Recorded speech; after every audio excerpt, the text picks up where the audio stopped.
সালাতে দোয়া কবুল হয়। সালাতে দোয়া কবুলের তিন জায়গা।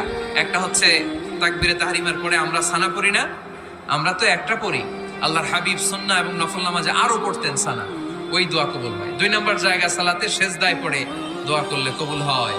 আকরাবু মা ইয়াকুনুল আবদু মির রাব্বিহি ওয়া হুয়া সাজিদ ফাকসিরু ফীহি দুআ। বান্দা যখন সেজদায় লুটিয়ে পড়ে, বান্দা আল্লাহর সবচেয়ে কাছে চলে যায়। কিন্তু বিশ্বনবী বলে, সেজদাটা তোমার রবের কুদরতি পায়ের উপরে পড়েছে। সেজদায় পড়ে দোয়া করেন। সালাম ফিরানোর আগে বিশ্বনবী দোয়া করতেন, লা ইউসাল্লিমান্না আহাদুকুম হাত্তা ইয়াতাআওয়াযা মিন আরবা'a। আল্লাহর হাবিব বললেন, চার জিনিস থেকে পানাহ না আছে আমার কোন উম্মত যেন সালাম না ফিরায়। তারা যেন পড়ে, আল্লাহুম্মা ইন্নী আউযু বিকা মিন আযাবিল কবর, আউযু বিকা মিন আযাবি জাহান্নাম, আউযু বিকা মিন ফিতনাতিল মাহইয়া ওয়াল মামাত, আউযু বিকা মিন ফিতনাতিল মাসিহিদ দাজ্জাল।